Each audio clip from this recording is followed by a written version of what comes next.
alegría el ser parte de la Escuela Sabática, un programa en el que podemos compartir la fe, participar de la misión mundial de la Iglesia y estudiar juntos la Biblia.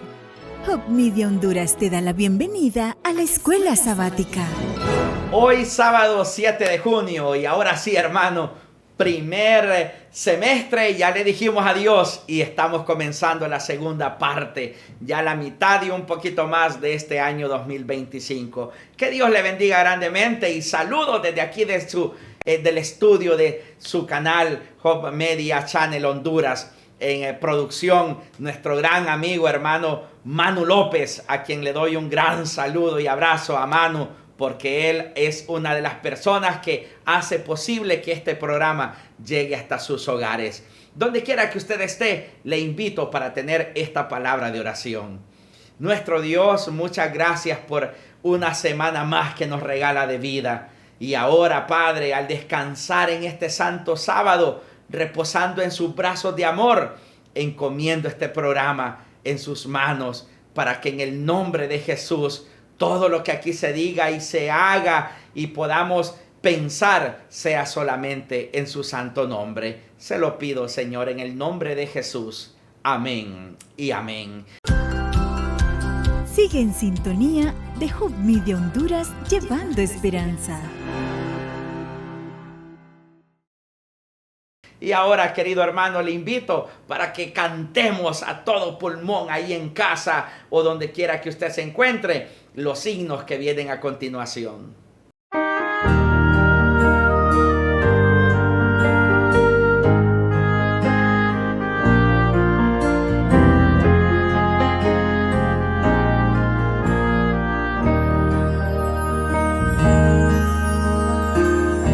Has corrido tras un arco iris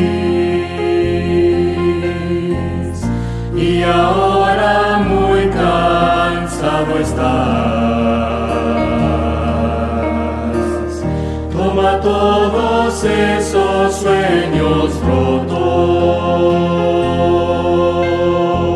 y a los pies de Cristo ponlos ya.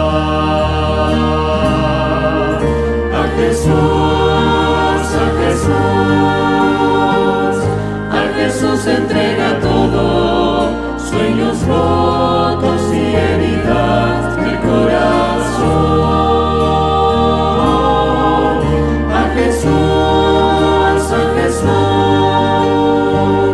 A Jesús entrega todo y la tristeza en gozo cambiará.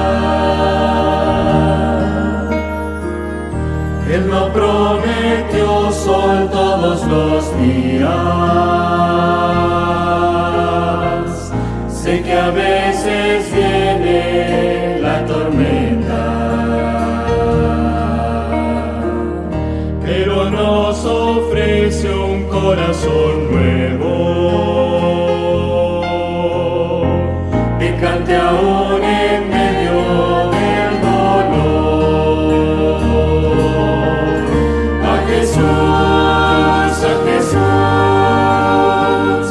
A Jesús entrega todo, sueños rotos y heridas del corazón.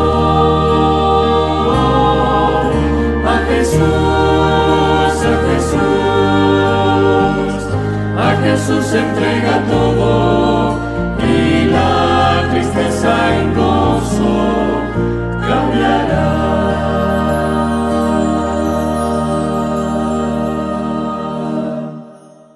Qué hermoso es cantar juntos. Los ángeles, estoy seguro que se unen a este coro terrenal nuestro también para que pronto estemos con Él en el cielo alabando su santo nombre. ¿Sabe? Uno de los momentos favoritos de Escuela Sabática para mí y para muchos es el relato del misionero. Son relatos verdaderos, verídicos, que vienen de lejanas tierras del mundo. Y hoy ha llegado el momento para que miremos qué nos dice y qué nos cuenta el relato del misionero de esta mañana.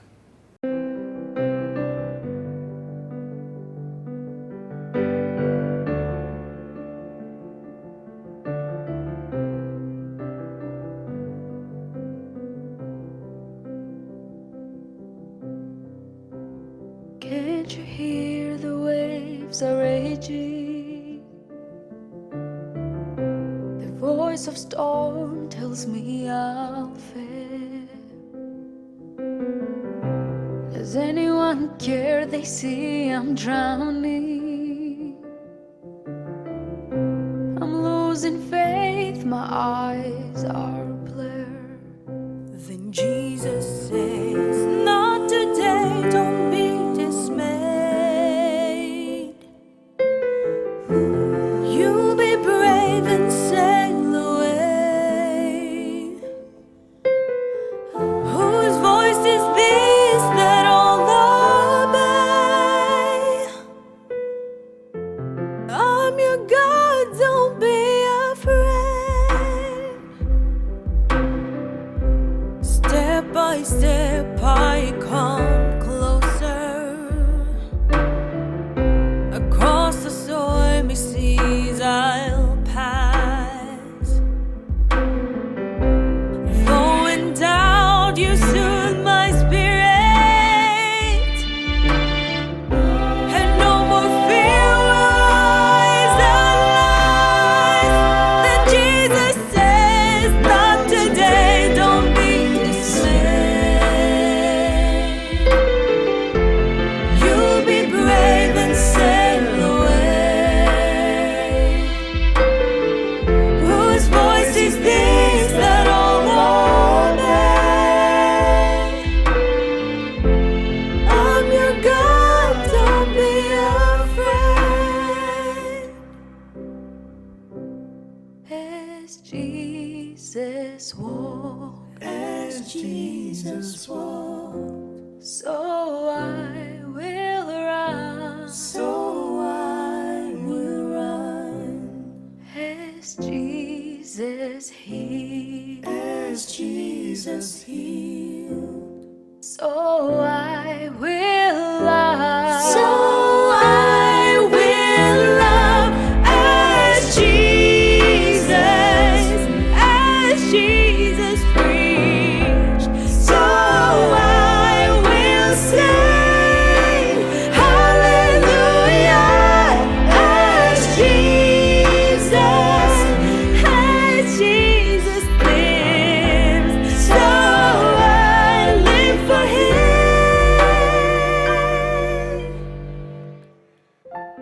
Not today, I'm not dismayed. I'll be brave and sail away. Whose voice is this that all obey? You're my God, I'm not afraid. Then Jesus said,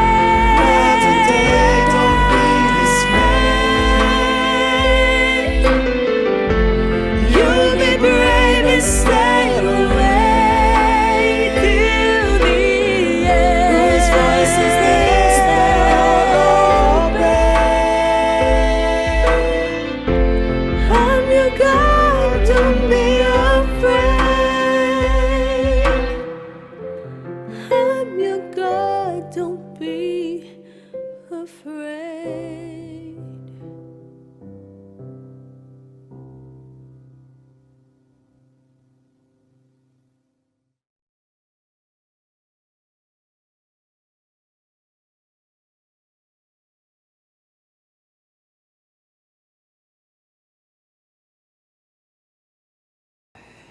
Qué hermoso es el relato del misionero, como también hermoso el estudio a manera de resumen que vamos a tener en este momento del folleto de Escuela Sabática. Esta semana ha llevado como título Los que han llegado al fin del tiempo. Y el pastor Robert Costa, una vez más, está con nosotros para presentarnos el resumen en esta mañana. Adelante, pastor Costa. Gracias por acompañarnos una vez más en Lecciones de Vida o Lecciones de Escuela Sabática. La bendita esperanza de la humanidad, que culmina en los acontecimientos de los últimos días, ha sido revelada no solo a través de las profecías, que nos proporcionan una visión explícita del fin. Dios también habló del fin existencial e implícitamente en las Escrituras, y así en su palabra Él nos da pistas de varios aspectos de la historia escatológica. Escatología quiere decir los eventos del tiempo del fin, ¿verdad? Y esta noción nos enseña un principio importante, la historia humana, que se desarrolla a partir de las páginas sagradas de las Escrituras, no es simplemente información edificante sobre lo que tuvo lugar en el pasado lejano, cuyo conocimiento, por supuesto, nos asegura, como dice la Biblia, a fin de que el hombre de Dios sea perfecto, enteramente preparado para toda buena obra.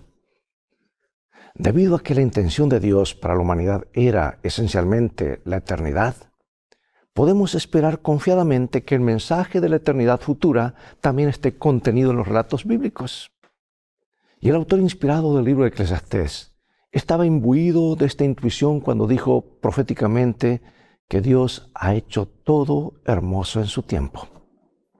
Y dice también ha puesto eternidad en el corazón de ellos, sin que el hombre pueda comprender la obra que Dios ha hecho desde el principio hasta el fin. Para reiterar, debido a que la intención de Dios para la humanidad era esencialmente la eternidad, podemos esperar que el mensaje de la eternidad futura esté contenido en todas las historias bíblicas. Y en esta lección discerniremos el mensaje del fin dentro de los eventos reales narrados en las Escrituras del Antiguo Testamento.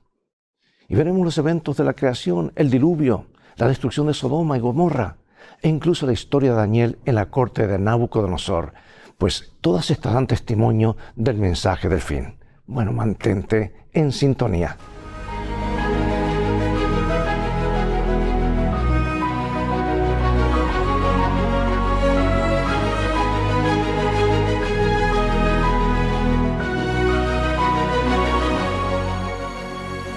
Comenzamos con el texto de hoy, 1 Corintios 10.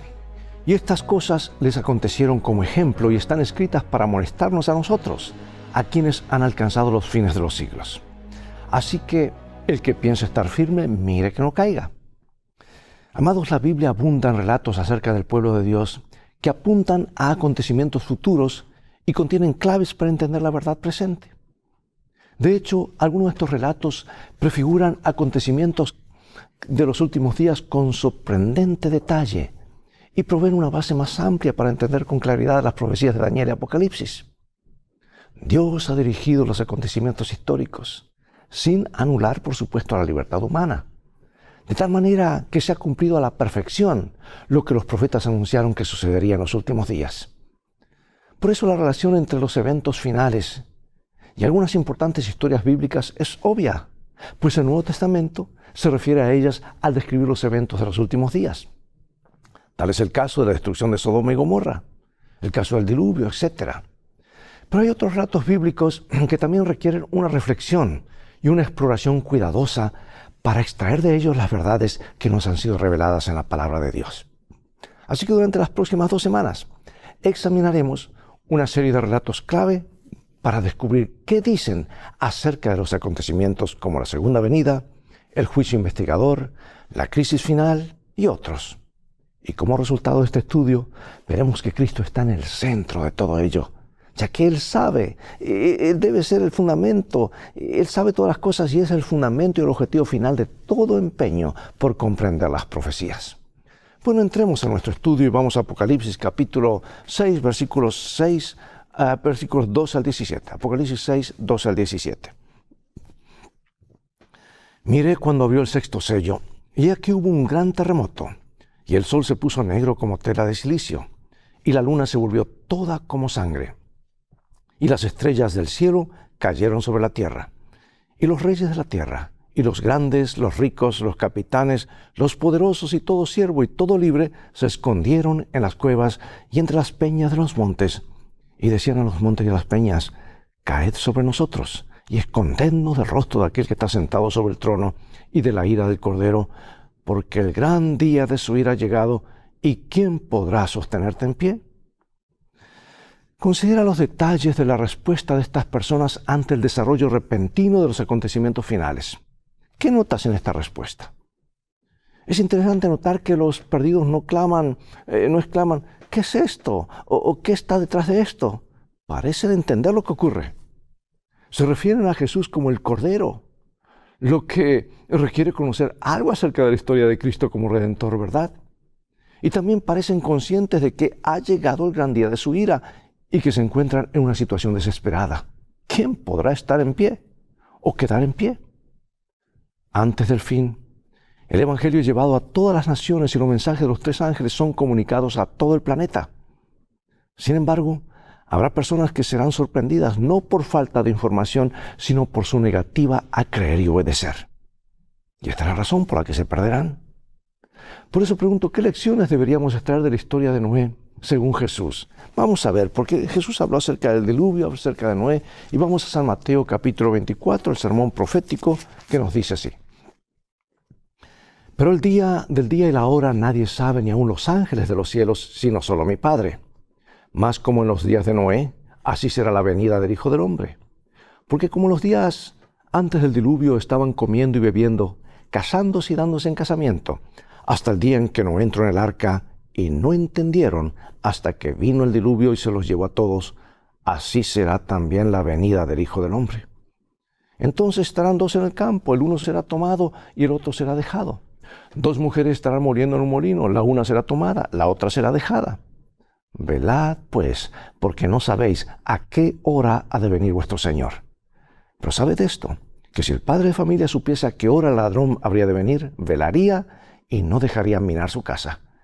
Por tanto, también vosotros estad preparados, porque el Hijo del Hombre vendrá a la hora que no pensáis. Mira, aquí Jesús señala la historia del diluvio para advertirnos que su segunda venida será una sorpresa para muchos. Al igual que la segunda venida, el diluvio no sorprendió al mundo por falta de información. Porque Noé estuvo anunciando esto y predicando durante 120 años a un mundo que se negaba a creer. Es más, muchos consiguieron trabajo en el arca, pero no entraron. Se les dijo lo que iba a suceder, simplemente no quisieron creer. Y a su vez muchas personas aseguran que el largo tiempo transcurrido pues implica que las profecías no son dignas de crédito. Bueno, ¿sabes que Pedro cita en tal sentido la historia del diluvio también cuando dice que ante todo sepan que en los últimos días vendrán burladores, sarcásticos, andarán según sus bajos deseos y dirán, ¿dónde está la promesa de su venida? Desde que los padres durmieron, todas las cosas permanecen como desde el principio de la creación. Hay gente que dice, no, ha pasado mucho tiempo, no se cumplirán las profecías. Y sabes que este sentimiento irá en aumento a medida que pase el tiempo. Y en el caso de quienes mueran antes del regreso de Cristo, la segunda venida, o la tercera si mueren sin aceptar a Jesús como Salvador, ocurrirá apenas un instante después de haber cerrado sus ojos. Porque en la muerte no hay conciencia, el tiempo se detiene. Y por otra parte, la vida transcurre muy velozmente. Pregunto, ¿cómo pueden ayudarnos esas realidades a afrontar la demora? Como alguien dice, mi Señor se tarda en venir, pero el que ha de venir vendrá y no tardará, también es la promesa. Y Pedro nos recuerda, amados, que muchos no estarán preparados para el regreso de Cristo porque intencionalmente ignoran lo que ocurrió en ocasión del diluvio. La historia se repite. Y en la actualidad, aunque un asombroso número de culturas, desde los antiguos griegos hasta los mayas, registran la historia de un diluvio global y devastador, la narración bíblica del diluvio es una de las más ridiculizadas. Hay gente que no cree. Como se predijo, el mundo está poniendo a un lado el relato bíblico del diluvio como si se tratara de un mito, sin importar cuán clara y explícitamente se lo describe en el Antiguo Testamento y cuántas veces se hace referencia a él en el Nuevo Testamento. Jesús dijo en Mateo 24 que la situación mundial se parecería a los días de Noé. ¿Y cuáles fueron las condiciones morales que condujeron al diluvio? ¿Qué paralelismo existen entre la época de Noé y la nuestra? Vamos a comparar este pasaje con Génesis 6:5, lo que dijo Jesús como los días de Noé, y veamos cómo eran los días de Noé. Génesis capítulo 6, versículo 5. Vamos al comienzo de la historia. Y vio Jehová que la maldad de los hombres era mucha en la tierra, y que todo designio de los pensamientos del corazón de ellos era de continuo solamente al mal. Bueno, un estudio cuidadoso de las Escrituras reporta otra lección importante para el pueblo remanente de Dios de los últimos días. Dice Hebreos 11:7 que Noé con santa reverencia construyó el arca para salvar a su familia. y por su fe condenó al mundo y llegó a ser heredero de la justicia que viene por la fe. Ahora imagina lo que significó para Noé predicar por más de un siglo y que solo su familia entrara en el arca. Tal vez fue la campaña de evangelismo más costosa, más larga. Invirtió todo lo que tenía porque todo quedaría bajo el agua. Solo 8 personas. Si él hubiera sido un evangelista moderno, ¿nos sentiríamos tentados a pensar que fracasó? Felizmente, muchos lugares del mundo son en este momento muy receptivos a los mensajes de los 3 ángeles. Como resultado, muchos están conociendo al Señor. Todavía no hemos llegado al punto en que no haya resultados, aunque se nos ha dicho que se acerca el momento en que habrá terminado el tiempo de gracia y se cerrará la puerta de la misericordia. Así que las palabras de Ellen White son válidas y ella dice, las que estaban preparadas entraron con él a las bodas y se cerró la puerta. Está hablando de las 10 vírgenes, ¿verdad? Pues nos conducen a través del ministerio final del Salvador hasta el momento en que quedará terminada la gran obra en favor de la salvación del hombre. Hasta entonces tenemos una obra que hacer como iglesia. Por eso pregunto, ¿cómo podemos aprender a no desanimarnos si nuestros esfuerzos personales de evangelización no parecen dar mucho fruto por el momento? ¿Por qué debemos seguir esforzándonos? Nuestra tarea es sembrar. Dejemos los resultados en las manos del Señor. Hay otra historia clave del Antiguo Testamento a la que Pedro hace referencia al describir los acontecimientos de los últimos días, y es la destrucción de Sodoma y Gomorra. Las ciudades de la llanura se han hecho legendarias por su maldad y se convirtieron en el primer ejemplo de poblaciones que fueron destruidas por el fuego del cielo. ¿Y cuáles fueron las condiciones morales que desembocaron en la destrucción de estas ciudades? ¿Y qué paralelismos existen en la condición actual del mundo? De paso, esas ciudades están sepultadas hoy, están bajo la orilla, bajo el mar muerto. Vamos a leer en San Pedro, vamos a leer en Judas y en Ezequiel. Y nos dice así la palabra de Dios. Y si no perdonó al mundo antiguo, sino que guardó a Noé, pregonero de justicia, con otras 7 personas, trayendo el diluvio sobre el mundo de los impíos, y si condenó por destrucción a las ciudades de Sodoma y de Gomorra, reduciéndolas a ceniza y poniéndolas de ejemplo a los que habían de vivir impíamente, y libró al justo Lot, abrumado por la nefanda conducta de los malvados, porque este justo que moraba entre ellos afligía cada día su alma justa y viendo y oyendo los hechos inicuos de ellos, sabe el Señor librar de la tentación a los piadosos y reservar a los injustos para ser castigados en el día del juicio. Y a los ángeles que no guardaron su dignidad, sino que abandonaron su propia morada, los ha guardado bajo oscuridad en prisiones eternas para el juicio del gran día, como Sodoma y Gomorra y las ciudades vecinas, las cuales de la misma manera que aquellos, habiendo fornicado e ido en pos de vicios contra la naturaleza, fueron puestas por ejemplo sufriendo el castigo del fuego eterno. No obstante, de la misma manera, también estos soñadores mancillan la carne, rechazan la autoridad y blasfeman de las potestades superiores. Vivo yo, dice Jehová el Señor, que Sodoma tu hermana y sus hijas no han hecho como hiciste tú y tus hijas. Aquí que esta fue la maldad de Sodoma tu hermana, soberbia, saciedad de pan y abundancia de ociosidad tuvieron ella y sus hijas, y no fortaleció la mano del afligido y del menesteroso. Y se llenaron de soberbia, e hicieron abominación delante de mí, y cuando lo vi, las quité. Amados, la advertencia dada a través del relato de Sodoma y Gomorra a quienes viven en la tierra en los últimos días es clara. Finalmente los malvados también serán destruidos por el fuego, como se describe con tanta claridad en Apocalipsis capítulo 20. Bueno, son ejemplos, ¿verdad? Y paralelismos. Lo que ocurrió en el pasado vuelve a repetirse en el futuro, con ligeros cambios, pero es real.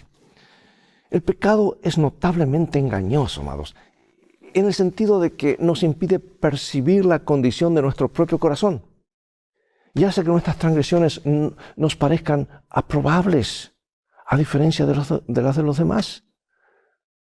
En el mismo capítulo donde Dios habla de cuánto ha amado a su pueblo, también le advierte que, aunque éste no cometió los mismos pecados que Sodoma, se ha vuelto más perverso que ella. Israel había estado fornicando, es decir, cometiendo adulterio espiritual, mezclando la verdad con el error, volviéndose peor que los paganos.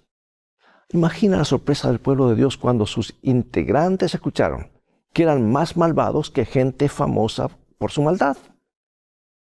Y esto no es una novedad acerca del antiguo Israel ni de la humanidad.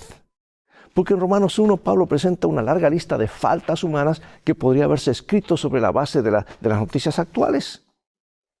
Y la descripción que hace Pablo del pecado de los gentiles o paganos no pretendía que los judíos se sintieran superiores, sino que el pueblo de Dios comprendiera por fin la gravedad de sus propios pecados. Por ejemplo, Natán hizo lo mismo cuando habló con David. Le contó la historia de un hombre rico que robó el único cordero que tenía un hombre pobre. Y esta historia encendió el furor de David, pues la injusticia descrita era obvia. Y aún así fue necesaria la declaración de Natán: tú eres ese hombre, para que David se viera reflejado en esa historia. Es importante recordar que la Biblia no se dirige principalmente al mundo exterior, sino al propio pueblo de Dios. La descripción de los atroces pecados de otros en Apocalipsis 13 y 17 es una advertencia de que nosotros también podemos caer en la misma trampa, amados. Ahora, la Biblia registra una curiosa historia que tiene lugar en las llanuras de Mamre justo antes de la destrucción de Sodoma. Y en este relato, Dios aparece a Abraham acompañado por dos ángeles. Cuando el patriarca los ve, invita a los visitantes celestiales a una comida. Él era muy hospitalario, ¿verdad? Y Sara, y en ese momento Dios promete que Abraham y Sara tendrán un hijo del cual descendería el Mesías, Jesús. Y en efecto procedía del linaje de Abraham. Y a continuación, en Génesis 18, el relato pasa repentinamente al asunto de las ciudades malvadas de la llanura. Dios no nos debe una explicación, pero decide no ocultar sus motivos y sus planes a la humanidad. En tal sentido, el profeta Amós dice: nada hace Dios el Señor sin revelar su secreto a sus siervos los profetas.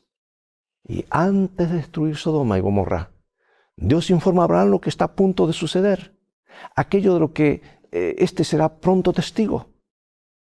Dios se queda con Abraham mientras los dos ángeles se dirigen a la ciudad malvada para llamar a los que harán caso de su advertencia.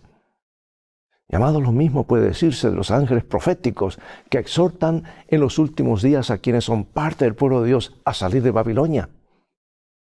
Mientras se proclama la última advertencia, Dios discute con Abraham lo que está a punto de suceder y se somete de buen grado a las preguntas del patriarca.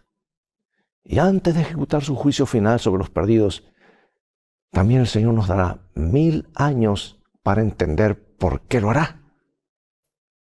¿Qué nos dice esto acerca de su carácter y de cuán dispuesto está al escrutinio de sus acciones por parte de los seres creados que dependen totalmente de Él para existir? Es un misterio que no podemos entender. Dios puede hacer las cosas arbitrariamente, pero se expone a sí mismo para que no tengamos duda de su amor, de su carácter justo y amoroso. Y entonces la gente se da cuenta que no tienen derecho a existir más. ¿Por qué? Porque Dios ha sido justo y ha sido misericordioso. Ahora, amados, la descripción del juicio que se encuentra en Daniel 7 nos permite ver detrás del velo. Por eso la profecía es importante, nos abre las cortinas para ver el futuro que Dios conoce y nos lo revela. Una oportunidad impresionante de observar cómo actúa Dios para resolver el problema del pecado y para redimir a quienes desean vivir en una relación de pacto con Él. Vamos a ver la descripción del juicio investigador que ofrece Daniel capítulo 7 y nos dice así: estuve mirando hasta que fueron puestos tronos y se sentó un anciano de días cuyo vestido era blanco como la nieve y el pelo de su cabeza como lana limpia. Su trono llama de fuego y las ruedas del mismo fuego ardiente. Un río de fuego procedía y salía delante de él. Millares de millares le servían y millones de millones asistían delante de él. El juez se sentó y los libros fueron abiertos. Miraba yo en la visión de la noche y aquí con las nubes del cielo venía uno como un hijo de hombre que vino hasta el anciano de días y le hicieron acercarse delante de él. Amados, ¿cuál es el objetivo principal del juicio? No cabe duda de que la humanidad es juzgada por Dios. Eclesiastés 12:14 asegura que Dios traerá toda obra a juicio, ¿verdad? Y Pablo nos recuerda que todos hemos de comparecer ante el tribunal de Cristo. Dios no necesita registros para saber quién se salvará o se perderá. Pero los ángeles, que han estado examinando el plan de salvación todo el tiempo, naturalmente tienen preguntas. Porque ellos fueron testigos de la rebelión de Satanás. Vieron a un tercio de sus compañeros expulsado del cielo. Y ahora Dios nos trae ante Él. Dios abre los libros y permite que los santos vean lo que hay en ellos. Y ahora encontramos la historia de la súplica de Abraham por Sodoma y Gomorra, que es un tipo o prefiguración del juicio, que aporta una importante vislumbre acerca de este. Los pecados de Sodoma obviamente eran investigados. Dios menciona que la maldad de la ciudad le habían dado una reputación tal que el clamor contra ella era grande. Pero no solo Sodoma y Gomorra fueron investigadas antes de su destrucción. Dios también permitió que Abraham evaluara si la decisión divina de destruir a los malvados era justa. Y quien aparece en medio del juicio celestial en Daniel 7 es Jesús, un hijo de hombre, cuya aparición es la única razón por la que este juicio es hecho en favor de los santos del Altísimo. Porque solo su perfecta justicia hace que su pueblo salga airoso en el juicio. Imagina que todos tus secretos están expuestos ante nuestro santo Dios en ocasión del juicio. ¿Cuál es tu única esperanza en ese momento? La única esperanza, hermanos, es afianzarnos en los méritos de Jesús. Separados de Él, es imposible. Y ahora finalizo con esta cita inspirada por Dios, que nos dice lo siguiente. El sumo sacerdote no puede defenderse a sí mismo ni a su pueblo de las acusaciones de Satanás. No sostiene que Israel esté libre de culpas. Enfundado en andrajos sucios que simbolizaban o simbolizan los pecados del pueblo, que él lleva como su representante, está delante del ángel confesando su culpa, aunque señalando su arrepentimiento y humillación y fiando en la misericordia de un Redentor que perdona el pecado. Con fe se aferra de las promesas de Dios. Las acusaciones de Satanás contra quienes buscan al Señor no son provocadas por el desagrado que le provocan sus pecados.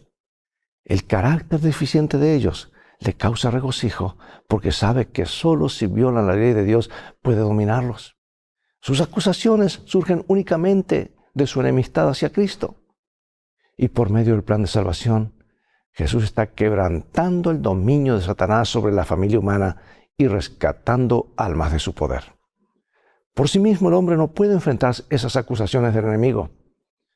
Con sus ropas manchadas de pecado, confiesa su culpabilidad delante de Dios.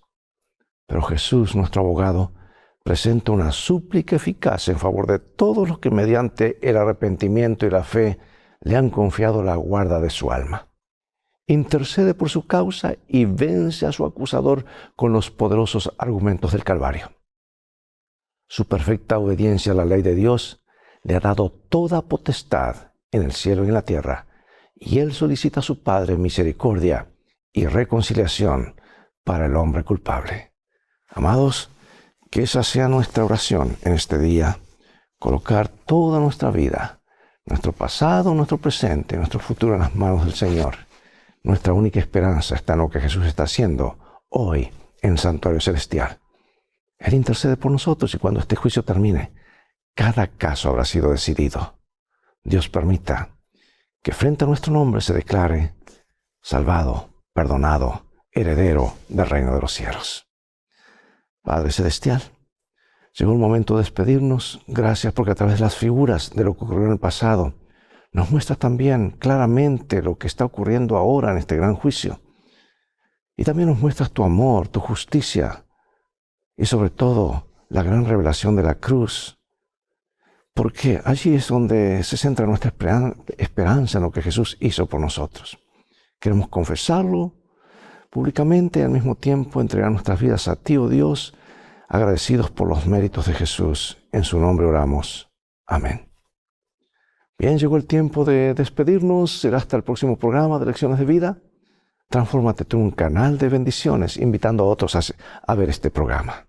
Tú vales mucho para Jesús y recuerda, en este viaje de la vida, las cosas van a terminar bien si hacemos de la Biblia nuestro GPS y a Jesús como nuestro guía. Maranata.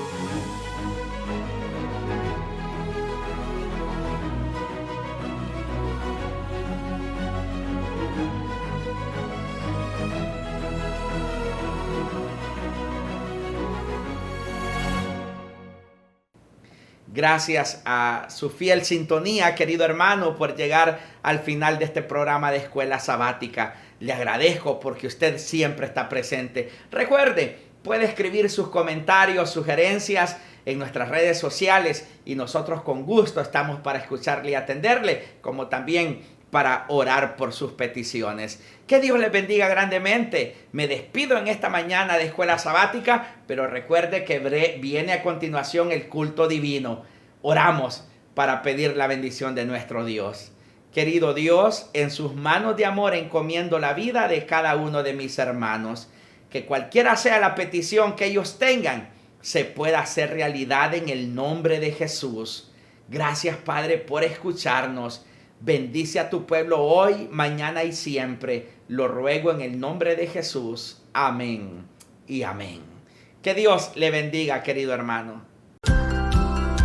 Sigue en sintonía de Hope Media Honduras, llevando esperanza.